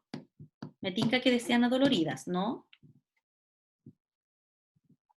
Ya. Otras palabras ahí que podamos ir trabajando con los niños. Aquí hay otros ejemplos, fíjense ustedes. Conversemos sobre escritores. Profe, Dígame. ¿y la palabra empréstame? No, es préstame, porque el verbo es prestar, no emprestar. Es que mucha Así gente de me dice simple. empréstame. Sí, pues toda la gente dice préstame. De hecho, el otro día guardé, si la gente dice empréstame. Y dice endenante. Endenante. ¿Ya? Y yo les dije la otra vez que endenante es incorrecto, porque denante es una palabra que está formada por la ordenación del antes de. Y el en entonces sobra. ¿Ya? El otro día yo guardé esta, miren, se las voy a mostrar, la tengo acá, creo que en la pantalla, no la he querido borrar, porque se las quería mostrar, una que encontré en Facebook. A ver, acá miren, la guardé aquí para mostrársela. Miren, esto lo saqué. Profe, ¿Ah? Dígame. y acuerdo y recuerdo, o sea, me acuerdo de, o me recuerdo de, ¿cómo se? ¿Cuál de las dos es No, correcto? las dos sirven ahí, las dos sirven. Las dos Pero sirven. ahora no es decir, me explotó la cabeza. No, porque es acordar, porque es el verbo acordar. Y el verbo acordar es con A. ¿Ya? Es con A.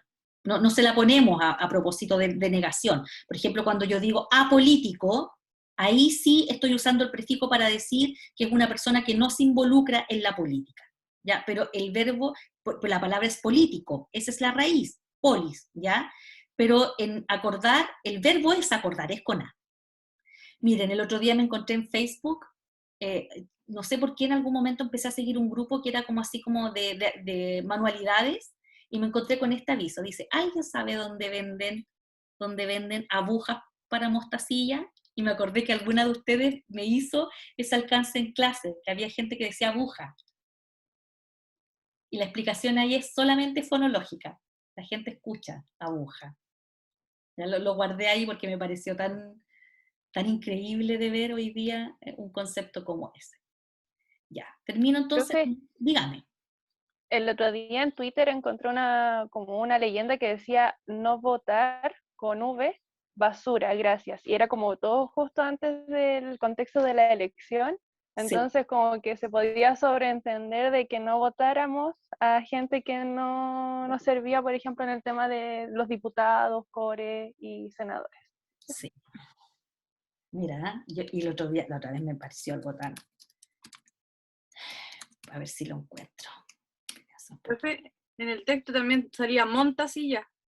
Montasilla, claro. Montasilla. La otra vez me encontré, una estudiante me puso un poema en un trabajo. Espérense, déjenme ver si lo encuentro. Lo tenía también como captura de pantalla, pero en algún momento lo borré. que había una palabra muy chistosa en un poema y la estudiante lo llegó y lo copió. Acá, miren. Miren esto, por favor. Entonces, yo revisé un trabajo de una estudiante en práctica que estaba viendo poesía con sus niños, y les puso este poema que lo sacó probablemente de aquí mismo. Esto fue hace varios años atrás, miren, porque les estaba enseñando versos y estrofas. Y cuando yo lo leí, me dio tanta risa. ¿En qué cargue? A ver si va a cargar el poema, si no lo agrando ahí desde donde me estaba mostrando la imagen. Profe, yo me río antes que salga el poema. Es que es una cosa increíble. Miren, acá está, miren. Acá está. Entonces, claro, aquí lo arreglaron. Miren, está arreglado. ¿Se fijan que tiene otra tipografía? ¿Se fijan acá que como que alguien editó el poema? Entonces, voy a ver si encuentro el poema tal como ella lo encontró en internet. Poema Marinerito. Profe, ya sé lo que decía. Sí. Partes del poema será el mismo. Esta es como otra imagen, a ver. Acá está. Ya, miren, se los voy a mostrar, se los voy a agrandar de acá. Entonces, uy, se ve re mal. A ver si me muestra, porque el otro lo editaron,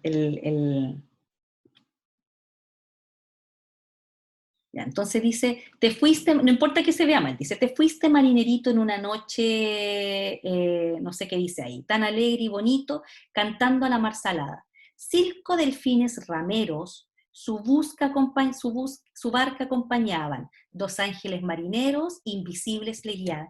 Y yo dije, ¿delfines rameros? ¿Saben lo que es ramero? Sí, es muy despectivo. Se le dice a la mujer, a las trabajadoras sexuales en México se le dice ramera. Entonces dice, ¿cómo le dijo delfines ramero? ¿Qué poema es este? Y me puse a buscar el poema, y el poema es 5 delfines remeros, remeros. Y ella trabajó el poema con los niños en clase y no se dio cuenta de que el cambio de una letra, que era la E por la A, ¿cierto?, hacía que estos fueran 5 delfines prostitutos, su barca acompañada. Hoy me reí tanto, y mi hija me decía, pero mamá, ¿por qué te ríes? Yo se lo mostré. Y ella conocía la palabra ramero, hasta el día de hoy se acuerda de este fail, ya que hay un concepto allí que le cambió totalmente el significado al texto. Hoy me sigue apareciendo ese PPT, que es de la clase de la mañana. ¿Dónde está el nuestro? Debe estar por aquí abajo, a ver. Me quedo como pegado este PPT. Ya, pues Piaget, déjame. No me deja este PPT de Piaget. No puedo encontrar el nuestro. Oye, no sé dónde quedó el nuestro. Me quedó pegado todo. Déjenme, para poder hacer el cierre de la clase. ¿Sí? Ah, y aquí está el nuestro. Entonces, vuelvo a presentarles. Compartir pantalla. Ya, entonces ahí estaba, ¿cierto? En grupos de 6 personas conversan sobre escritores, hay todo un tema ahí para hacer como una tertulia literaria, vuelve a revisar el vocabulario, repasa en un diccionario el significado de las palabras nuevas que debas usar en su presentación, ¿ya? Y eso sería porque se me quedó pegado el PPT. No me deja avanzar, se me quedó pegado todo el sistema. Ya, entonces, para hacer el cierre, ¿cierto? Porque ya vamos avanzando en la hora. Cuando yo les mostraba, ¿cierto?, el PPT de inicio, les dije que uno podía trabajar el vocabulario en actividades tradicionales, en actividades lúdicas. En el libro no hay ninguna actividad del tipo lúdico. Revisé el libro completo, cuarto básico, ¿cierto? No había ninguna actividad que no fuera más o menos en este estilo. Actividades contextuales, es decir, vamos usando el mismo contexto de las lecturas para acceder a su significado. Actividades de constelación, ¿cierto?, que uno podría decir, a ver, vamos a buscar más palabras con ososa, pero eso no es precisamente una constelación, pero sí le está pidiendo al niño que vaya armando nuevas palabras, pero la mayoría de las actividades están en la lógica de las actividades más bien tradicionales y de trabajo en contexto. Eso porque están asociadas a las lecturas del libro, pero ustedes podrían, ¿cierto?, proponer actividades distintas, sacando estas palabras que, una cosa sí es cierto, siempre tienen que aparecer en un contexto. ¿Qué sentido tiene aprender la palabra escribano de la nada? Así como hoy día me levanté con ganas de que aprendiéramos la palabra escribano, eso no tiene ningún sentido, no es significativo, no es aprendizaje significativo para un niño, a menos que tenga la posibilidad, ¿cierto?, de iluminar el texto a través del léxico. Profe, Preguntas, díganme. es que pasa que usted dijo que se buscan las palabras para poder, o sea, esas palabras se aprenden para entender el texto. Pero ¿qué sentido tiene aprender el texto? ¿Es como más culturalmente hablando? ¿Qué sentido tiene ¿Como por aprender? la riqueza del texto? Sí, no, y por la propia ampliación de vocabulario. Sí, recuerden que esto está en el texto en el PPT anterior había una cita que yo tomé, que no me acuerdo de si es de Hirsch o Stahl, que decía que el 80 o 90% de las palabras nuevas que aprendemos, las aprendemos a través de los textos literarios, a través de los textos. Entonces, el texto es una súper buena fuente a todo nivel. Si estoy trabajando con niños de 4 años y estoy trabajando literatura infantil con un niño de 4 años, van a aparecer palabras que yo también tendré que hacer un trabajo y estoy contribuyendo al incremento léxico de ese niño o niña. En estos niveles, ahora, en términos didácticos, es en estos niveles. Nivel 2, que son palabras que son necesarias para poder acceder a la comprensión de texto, que es fundamentalmente lo que hacemos en la clase de lenguaje. Natalie, Pero, manito arriba. Dígame. es que, profe, no sé, a mí por lo menos me hicieron leer una vez el cepillo de dientes, el túnel, Ya. y para mí fue un suplicio igual leerlos. Entonces no sería, no sé, como conveniente quizá, a nosotros igual nos tocan niños más pequeñitos, pero igual buscar como textos que tengan quizá el vocabulario que se necesite para aprender, pero que sean más interesantes o más atrayentes para los niños, porque el túnel, el cepillo de dientes, yo ni ahí con leer eso, o sea, en ese tiempo, sin entender como la riqueza que tienen los textos, po. Pero eso, profe. Sí, sí, lo que pasa, bueno, ese es un tema largo de discutir, ¿ah? Es cómo se arman los planes lectores. Ese es un tema largo. Yo tengo mis argumentos de por qué cómo yo armaba los planes lectores. En mucho tiempo tuve la posibilidad yo de armar los planes lectores porque era la única profe de lenguaje. Cuando trabajaba en departamentos donde habían otros profes de lenguaje había que negociarlo. Pero en mi caso, ¿cierto? Era porque a mí me parecía interesante que ellos pudieran acceder a las mejores muestras de la literatura universal, ¿cierto? Entonces leía la Odisea, leía clásicos españoles, leía literatura más contemporánea, y claro, el tema de la vinculación del niño con las temáticas es un tema que se tiene que trabajar en clase, Danay. Entonces, lo que yo te puedo decir es que yo buscaba la manera de bajar y acercar los textos a los niños. El túnel es un texto densísimo, densísimo. Es un texto de corriente existencialista, es un texto súper depresivo, que se lee en cuarto medio, que es un texto que podría leerse en primero medio, pero se lee en cuarto medio porque requiere de un lector maduro. Y yo creo que lo que te faltó a ti, Tanay, es un buen profesor de lenguaje que te explicara por qué el sentido de esos textos. ¿Ya? ¿Por qué el sentido de esos textos? Y no otros. Y no otros que parezcan así como más buena onda, más actuales. Sino que como una obra literaria es el reflejo de una época, de un contexto, de un sentir del ser humano, de la problemática que aqueja a la cultura en un momento determinado. Por lo tanto, yo cuando, no sé, pues los hacía leer obras de el romanticismo, ya, les hacía leer, no sé, ¿Romeo y Julieta? Romeo y Julieta, ya. Romeo y Julieta es más bien renacentista, ¿cierto? Pero ya, les hacía leer un texto y trabajábamos sobre la obra, qué significaba, qué representaba, por qué esos personajes, pero nunca porque a mí me daba la gana y porque eran los textos que a mí me gustaban, po. ¿ya? Nunca por eso. Entonces siempre hay que darle a la literatura el lugar que corresponde. Si ustedes hacen clase de sexto para arriba, se van a encontrar con que la literatura es el eje articulador de la asignatura, a diferencia de cómo es de primero a sexto. ¿Ya? De primero a sexto hay un enfoque comunicativo.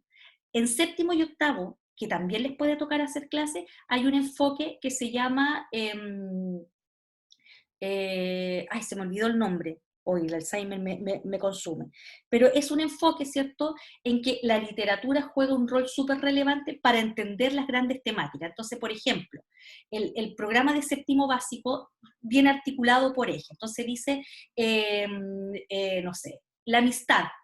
Entonces dice, la unidad se llama la amistad, pero la ves en torno a la literatura, y a través de la literatura vas trabajando las habilidades, ¿ya? A través de la discusión de los textos literarios. Es hermoso el programa, pero es complejo de hacer ese tránsito de sexto a séptimo y a octavo. Bien, las dejo, ¿ya? Mañana seguimos, copuchando sobre lo mismo, sobre el humano y lo divino, sobre el vocabulario, la ortografía, la gramática y la lectura de texto, ¿ya? Nos juntamos, Profe, dígame. ¿me puedo quedar así 2 minutos Sí, súper por rapidito con supuesto. usted? Sí, por supuesto. Ya, nos vemos mañana entonces. Chao, profe. Un besito a cada una. Chao. Chao, Gabriela. Chao, profe, cuídese. Chao. Chao, profe. Voy a parar la grabación.